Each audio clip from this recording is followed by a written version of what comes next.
This is the Sony 20-70 f4 lens, which was released by Sony just this year.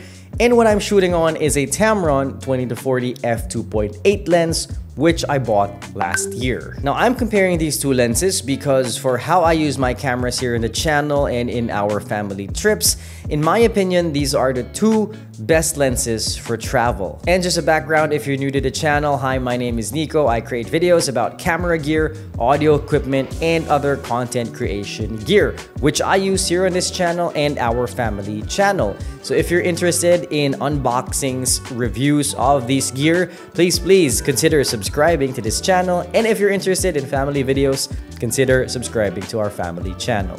Now, back to these two lenses. So just a disclaimer, this is not a technical review. I will not be talking about chromatic aberration, distortion, lens flares, or bokeh balls in this video. I will simply compare the images that come out of these two lenses in how I use both of these. And the first thing that I noticed when I was comparing these two lenses is that at 20mm, the Sony is a little bit wider than the Tamron. As you can see in this image, this bamboo right here on the right side of the Sony image is not visible in the Tamron image. And for accuracy's sake, my camera was on a tripod which is not moving, and I was just switching out these two lenses in this test. Now, these two lenses have their own strengths, which is the Sony has a bigger range while the Tamron has a bigger aperture. So now let's go to the aperture first. For the aperture, there are two things that people always ask. Number one is a shallow depth of field, and number two is the low light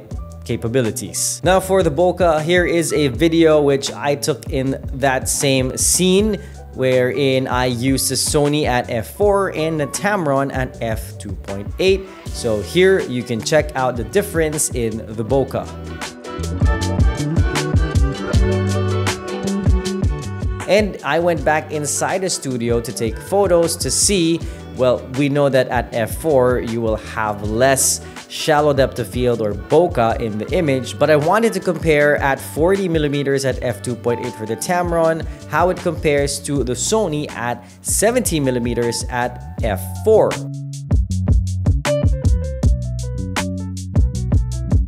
Now for me, if you really want that creamy bokeh, then the f2.8 even at 40mm will still be more bokeh-licious than the 70mm at f4. Now another aspect of aperture is the low light performance. Now here are two images I took, one with the Sony, one with the Tamron, with the exact same settings except for the aperture.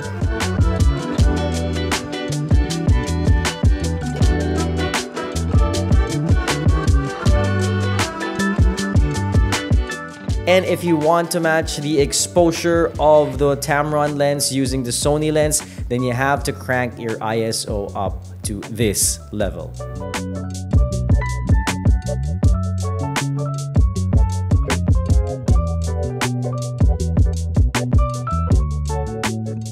So when it comes to the aperture, clearly the Tamron takes the win in this category. Now the strength of the Sony 20-70 is obviously the range. So here is the difference in range of the Sony versus the Tamron.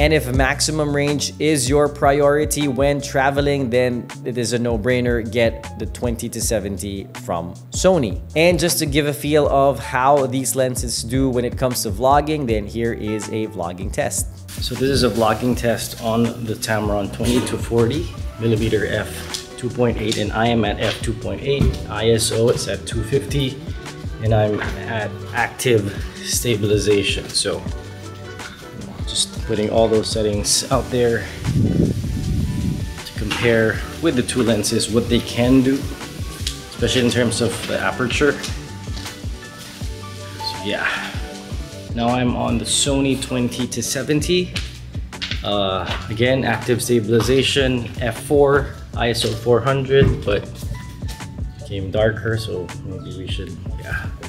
It's not ISO 640. So how is it?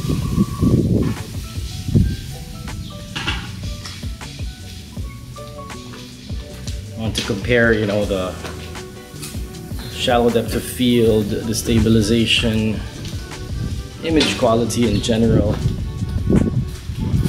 And there's one more thing that I wanted to test, which is supposedly not a characteristic of the lens, but I saw this in the video of Chris Brockhurst, wherein he says the 20-70 native Sony lens has better stabilization than the Tamron 20-40 f2.8 lens in active steady shot mode. Now take note that these two lenses don't have lens stabilization, so this is purely a function of how the camera communicates with these two lenses. This is a stabilization that comes out of the Tamron 20-40 f2.8.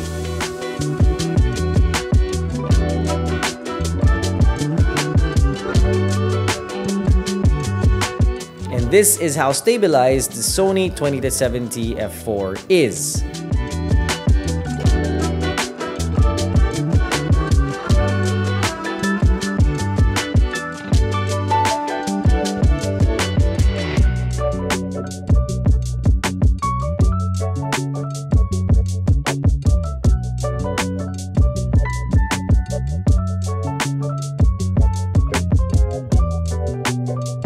And as you can see, I think this is legit across all camera and lens combination in the Sony E-mount. The Sony native lens has better stabilization in active steady shot than third-party lenses. Now, when it comes to autofocus, both of these lenses are amazing. I don't think there is a clear better lens when it comes to autofocus, as you can see in the examples right now. Alright, before I end this video and give my verdict, I forgot to talk about two things. Number one is the size comparison of these two lenses. The Tamron 20-40 is lighter at 365 grams as opposed to Sony's 488 grams. Now, when it comes to the length of the lenses, when fully retracted, the Sony is a little bit longer than the Tamron, but when fully extended, then this is a huge difference when it comes to the length. And just to note, the Tamron is fully extended when it is at 20mm and fully retracted at 40mm, while the Sony is fully extended at 70mm and fully retracted at 20mm. The filter size for the Tamron is 67mm and the filter size for the Sony is 72mm. And when it comes to the price, there is a huge difference as well. As of the recording of this video, the Tamron retails at $699 US and the Sony retails at $1,098 US.